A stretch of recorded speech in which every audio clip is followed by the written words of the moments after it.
Dans ce journal, nous allons parler de lutte contre le terrorisme. Hier, vendredi 12 septembre, les FAMA ont mené avec professionnalisme des opérations dans plusieurs localités du pays. Résultat, plusieurs terroristes neutralisés, des matériels détruits. Les détails sur ces opérations avec Tamsir Diabaté. Ce 13 septembre, le Mali, à l'instar des autres pays de l'Afrique, célèbre la 26e édition de la Journée africaine de la technologie et de la propriété intellectuelle. Le thème retenu cette année est ressources humaines en propriété intellectuelle et développement technologique de l'Afrique. Mesdames et messieurs, bonjour et bienvenue aux informations. Je vous le disais dans les titres, ce vendredi, les FAMA ont mené avec professionnalisme des opérations dans plusieurs localités du pays dans le cadre de la lutte contre le terrorisme. Des opérations qui ont permis de neutraliser plusieurs terroristes et détruire de nombreux matériels. Attention, certaines images peuvent heurter votre sensibilité. L'actualité des FAMA, un commentaire de Tamsir Diabaté.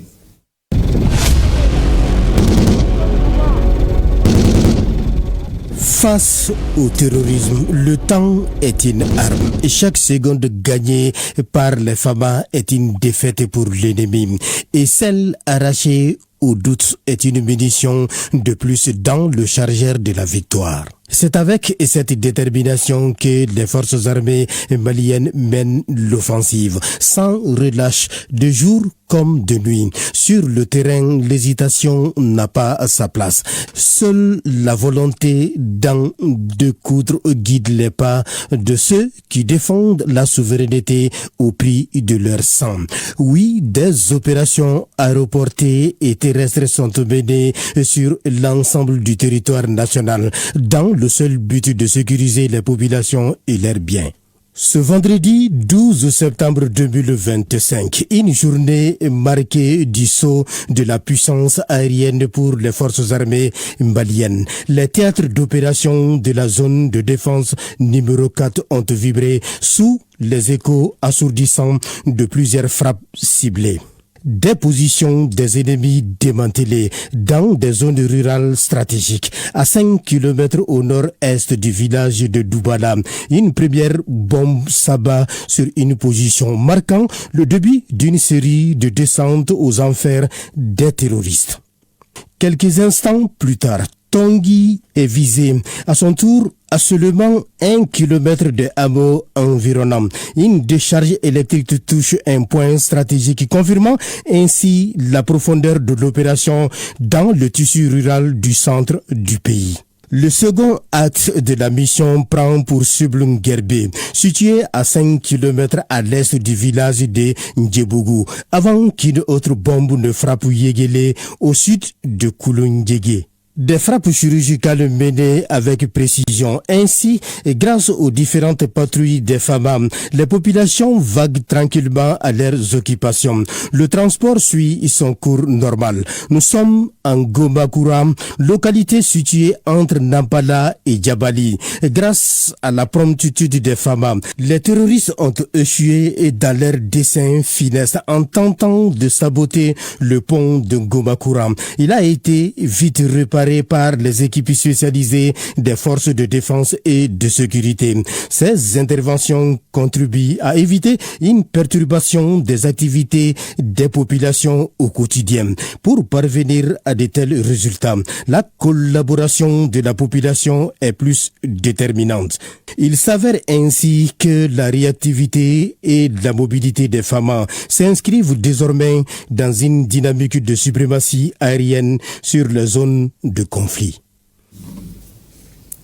Et ce 13 septembre, le Mali, à l'instar des autres pays de l'Afrique, célèbre la 26e édition de la Journée africaine de la technologie et de la propriété intellectuelle. Le thème retenu cette année est ressources humaines en propriété intellectuelle et développement technologique en Afrique. Nyanya Aliou Traoré et Tchadje Kamara nous parlent de l'importance de cette célébration dans ce reportage.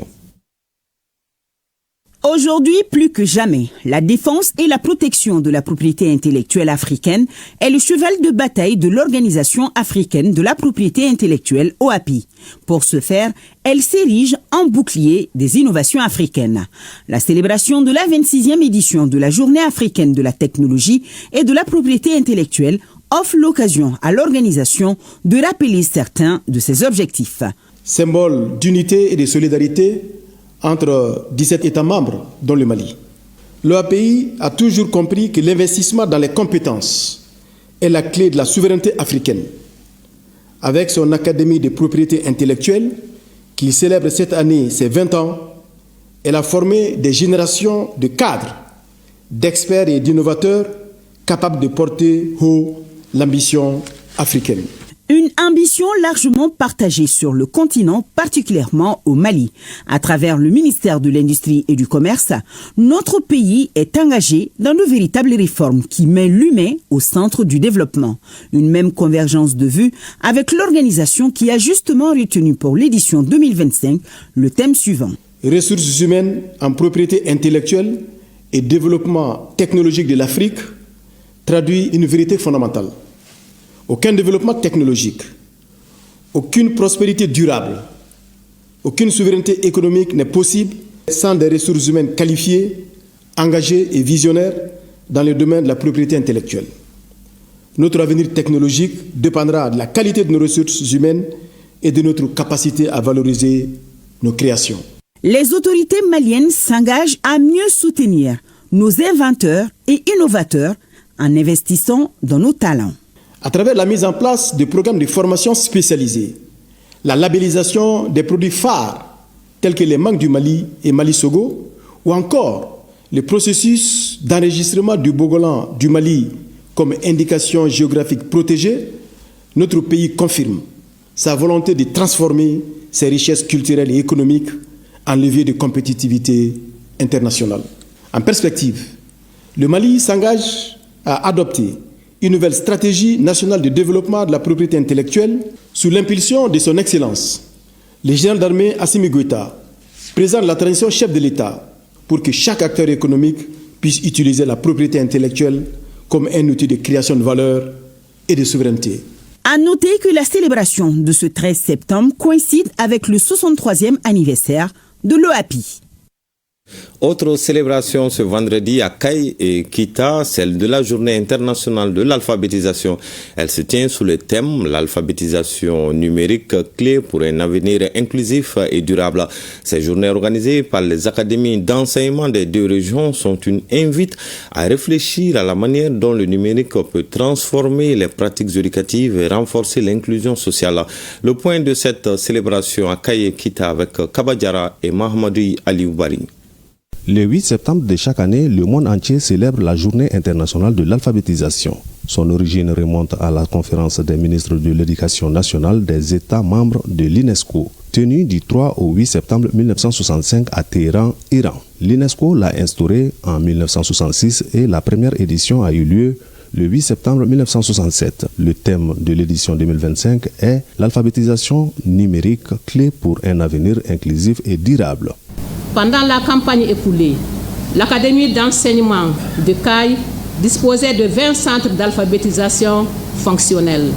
À cet égard, 20 animateurs et animatrices ont été formés à la technique de transcription de 4 langues nationales, Bamanankan, Kasonké, Soninké et Fulfulde, et à la technique d'animation des centres alpha pour encadrer 512 apprenants inscrits, 414 femmes et 58 hommes. L'alphabétisation demeure un droit fondamental et un pilier essentiel du développement humain, social et économique. Elle constitue une porte d'entrée vers la connaissance, la citoyenneté active et l'autonomie. Aujourd'hui, savoir lire, écrire et compter ne suffit plus. Il faut également maîtriser les outils numériques pour participer pleinement à la vie économique, sociale et citoyenne. Le thème de cette journée internationale de l'alphabétisation 2025 rappelle que la durabilité et l'inclusivité se construisent. L'inclusivité repose sur un investissement en faveur des centres d'alphabétisation et dans la formation des formateurs ainsi que dans la production des ressources adaptées entre autres. Rappelons qu'une conférence débat est au programme de cette journée internationale de l'alphabétisation à Kay. Placée cette année au plan mondial sous le thème « Promouvoir l'alphabétisation à l'ère numérique », l'édition 2025 adopte au niveau national une déclinaison adaptée, L'alphabétisation numérique est clé pour un avenir inclusif et durable. Ce choix témoigne de la volonté des autorités de mettre le digital au service de l'éducation et de l'inclusion sociale. Au niveau de concentré, ce sont les académies, les CAP et les collectivités territoriales qui sont chargées de la mise en œuvre de l'éducation non formelle. L'Académie d'enseignants de Kita, avec ses 4 CAP, compte de nos jours 20 centres d'alphabétisation fonctionnelle CAF, dans lesquels nous avons 115 auditeurs et 266 auditrices. Cette journée a pour but, dans la capitale de l'Arachide, de sensibiliser les décideurs politiques et administratifs sur la nécessité de soutenir les centres d'alphabétisation dans leur processus de digitalisation. Il faut que l'État s'engage pour que la population comprenne notre langue nationale en première position, parce qu'aucun pays ne sera développé sans pourtant connaître la langue nationale. Cette évolution se caractérise par l'émergence de structures tels que les centres pour le développement, les centres d'alphabétisation féminin, les centres de formation destinés aux néo-alphabètes en milieu périurbain d'une part et d'autre part par des nouveaux programmes dont nous citerons le programme national de vulgarisation agricole PNVA, le programme national de gestion des ressources naturelles PGRN, les programmes d'appui au secteur agricole et aux organisations PASAOP qui ont excellé dans la mise en œuvre des activités d'alphabétisation dans nos différentes contrées. Des sketchs de sensibilisation afin d'encourager l'intégration des compétences numériques dans les programmes et valoriser les initiatives locales en la matière ont meublé la célébration de la Journée internationale de l'alphabétisation à Kita. À Kidal, la direction régionale de la santé a procédé à l'incinération de produits pharmaceutiques périmés. Cette opération vise à préserver la santé de la population. L'opération d'incinération s'est déroulée en présence des autorités administratives et les acteurs de la santé de la région. Les précisions avec Sungolo Doumbia. Sous l'impulsion de la direction régionale de la santé de Kidal, les autorités administratives ont procédé à l'élimination des produits périmés, des dépôts privés, des pharmacies et des organisations non gouvernementales. La dite cérémonie a été présidée par le directeur de cabinet du gouverneur de Kidal. Cette destruction constitue un acte de responsabilité et d'engagement citoyen. La commission régionale de destruction des produits pharmaceutiques et autres produits avariés a été mise en place suivant une décision du gouverneur.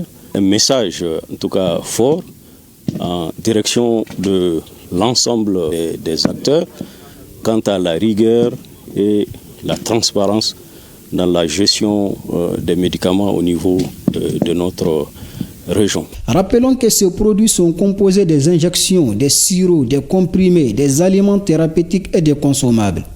Toutes les dispositions techniques, administratives et sécuritaires nécessaires sont prises pour que cette opération se déroule dans la transparence ainsi que dans le respect des normes sanitaires sous le contrôle des autorités compétentes. Dans le cadre de la célébration du Maoulid, la communauté Al-Djakani, Babi de Tombouctou et de Taoudéni ont respecté la tradition ici à Bamako. Ceci en procédant à une séance de lecture de Coran, de prière et de bénédiction pour le Mali. Au même moment, à Tombouctou, les fidèles de la mosquée Zavia de Belafarandi ont répondu à l'appel de Cheikh Mohamed Sissé pour la célébration du Maoulid. La paix, l'entente et le vivre ensemble ont été les maîtres mots de cette cérémonie de communion entre les fidèles musulmans de la cité mystérieuse. Le point de cette célébration à Bamako et Tombouctou avec Kassim Diallo et Saloum Konati. La communauté arabe Al-Djakani Babi de Tombouctou et de Taoudéni réunis en association pour célébrer les Mawlud 2025 en symbiose. Un moment de communion, de partage des valeurs religieuses ainsi que des prières et des bénédictions pour la paix et la stabilité au Mali. Nous sommes une communauté vecteur de paix. On essaie toujours de rassembler les gens, de créer la cohésion sociale et de ramener la paix dans notre pays à travers ces lectures-là. Parce que vous voyez, toutes les communautés sont là et cette lecture-là est dédiée spécialement au prophète salut et paix sur lui. Le message qu'on lance ici, c'est que tous les Maliens puissent se donner la main pour ramener la paix dans notre pays. Cette fête de Mouloud, c'est une fête traditionnelle musulmane. Nous sommes contents pour la naissance du prophète, donc on est content, on fait des festivités, mais on est libre d'être content de notre prophète. Et voilà, les gens mangent, c'est des festivités que nous faisons tous les ans et c'est une tradition à Tombouctou qui est notre origine un peu partout dans le monde arabe. L'islam prône la paix et la tolérance. C'est pourquoi cette occasion est mise à profit pour inviter les Maliens à l'union sacrée autour du Mali. Quel enseignement le prophète a donné pour l'islam? C'est un enseignement pour la paix, un enseignement pour la cohésion sociale, un enseignement pour le développement, un enseignement qui doit amener notre pays à se reconstruire, à s'entraider et à ramener la paix pour tous les enfants. L'association Al-Djakani Babi est une organisation pacifique qui œuvre pour la promotion de l'islam, le renforcement de la paix et la cohésion sociale. La célébration du Mawlud s'est déroulée normalement dans la cité des 333 saints. Ici, à la mosquée Azawiya Cheikh Aboubakrin de Bel Lafrandi, les fidèles ont formulé des vœux pour le retour de la paix dans notre pays. Une tradition respectée chaque année par les fidèles de la mosquée. Depuis 40 ans, nous, dans cette Zawiya, tous les musulmans se retrouvent ici pour faire éloge du prophète Mohammed sallallahu alayhi wa sallam. Et tous les Tombouctiens profitent à ce jour béni de faire des bénédictions pour le pays. Vraiment que la paix règne dans ce pays. On demande à Allah subhanahu wa ta'ala de réunir tous les Maliens ensemble. Ce moment de communion entre les fidèles musulmans a été également une occasion pour les autorités présentes d'appeler les fils du pays à l'union sacrée autour du bien commun. Nous espérons d'abord la paix pour notre Mali, la paix pour notre grand Mali, l'espoir pour que les populations se retrouvent, cohabitent ensemble, pour que ce que nous avons connu avant revienne. Cette édition 2025 s'est clôturée par la Fatiha du Cheikh de la Tidania avant la prière sur la place Sankouré. Le Mawlud 2025 a une saveur particulière pour les fidèles de la localité de Bamba, dans la région de Gao, avec l'inauguration d'une nouvelle mosquée. Le joyau religieux est le symbole de la foi et de la résilience de cette communauté. Cette mosquée est non seulement un lieu de prière, mais aussi un espace d'apprentissage et de cohésion sociale pour les habitants de Bamba. Le commentaire de Alpha Maïga.